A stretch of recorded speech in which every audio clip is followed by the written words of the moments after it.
kami, sir. Perting lingawa sa grupo nila Catherine Pizarro nga nanuroy sa Langoyon Beach Resort sa Barangay Bakulin, Baganga, Davao Oriental. Gikan sa Mati City sila Catherine. Sumala niya nakahigayon sila sa iyang mga amiga nga manuroy aron makapag-relax. Ug ang Langoyon Beach Resort ang ilang napili aron ma-experience ang kanindot sa ambience. Kini ang ikaduhang higayon nga nakabalik sa lugar si Catherine. Sumala niya progresibo na kaayo ang lugar. Great, absolutely great. Tapos di namin expected na ganito naka-progressive ang Baganga, especially atong resort na to. Okay masyado ang area, tsaka talaga, progressive na, maganda na. Tapos na talaga siya sa tourist. Very nice.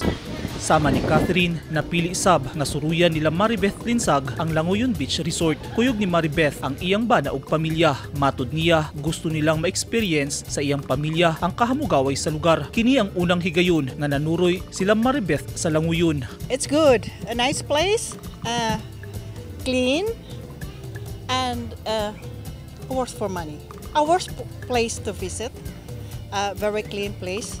Usa ang Langoyon Beach Resort sa mga tourist destinations sa Bagangas sa East Coast sa Davao Oriental nga ginadayo o ginabalik-balikan sa mga turista. Usa ka libo ka mga bisita ang kayang ma-accommodate sa resort sa day tour. Sulit ang 50 pesos nga entrance sa day tour kay ma-experience na ang tinaw nga tubig ug preskong hangin sa Langoyon. Instagrammable na, pwede pang pangmaydi sa Facebook ang kanindot sa talan-awon. Pwede sab mag-overnight stay nga 100 pesos ang bayad sa entrance. Ang resort adunay 45 ka mga rooms nga kayang mo-accommodate og 250 ka mga tawo. 3,000 pesos ang minimum nga bayad sa matag room. Sumala sa tagya sa resort nga si Merwin Subiaco tuig 2018 dihang gisugdan nila ang pagpanindot sa resort aron makainganyo og daghang turista. Sa karon ang dagsang mga ani is start from Friday, Saturday and holidays, Sunday also. Since October 2018, before the pandemic, na nag-start nami. Then during pandemic time, sa nagpandemya, nag-start mi sa building. Hantod after the pandemic, na full blast hantod karon nga nainganyo gud pud mi nga mag-develop sa resort. Tungod sa kanindot sa ambience, dili ikalimod nga usa ang Langoyon Beach Resort sa mga ikapasigarbo sa Baganga nga lugar suruyanan sa lokal ug langyaw nga mga turista. Ang Langoyon is wala na siya balud. Ang normal sa kadaghanan resort na daghang balud. Then safety ang mangligo ay nganhi. Kung makita nimo, mura siya island ang atbang, pero dili na siya island, mainland gyapon na siya.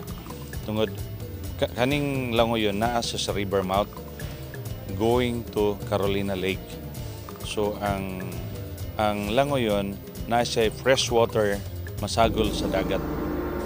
Labi na og katong pahunas, low tide na siya. Pagka high tide na siya, makita nimo mag-refresh mo, blue kayo ang tubig sa Langoyon.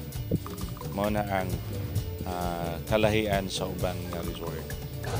Highly recommended sab sa mga turista ang ilang island hopping. Sa 150 pesos per head, ma-experience na sa mga bisita ang mangrove tour ug makita ang ginapasigarbo nga vanishing island nga makasulaw ang kaputi sa balas. Doon na sab sila jet ski nga tag 4,500 pesos per hour, banana boat nga tag 250 pesos per head ug underwater experience pinaagi sa scuba diving aron ma-experience ang underwater tunnel nga makahingangha ang kanindot sa view. Pulos mabiabihon ang 40 ka mga staff sa resort. Busa, walay angay ikabalaka ang mga bisita. Ang among mga tao nga ni well-trained, mo-accommodate yun og mga bisita.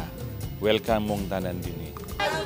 Sumala ni Merwin, sagad sila mga bisita gikan sa lagyong lugar sama sa Davao City, Cagayan de Oro, Cotabato ug Jensan. Aron mas makaagni pa ug mas daghang mga bisita ang resort, plano sa tag-iya nga palambuon ug paninduton pa ang pikastampi sa Langoyon Beach Resort nga gibana-banang anaa sa 300 metros ang gilayon gikan sa baybayon. Kumpleto sa requisitos ug aprobado sa Department of Tourism ang Langoyon Beach Resort.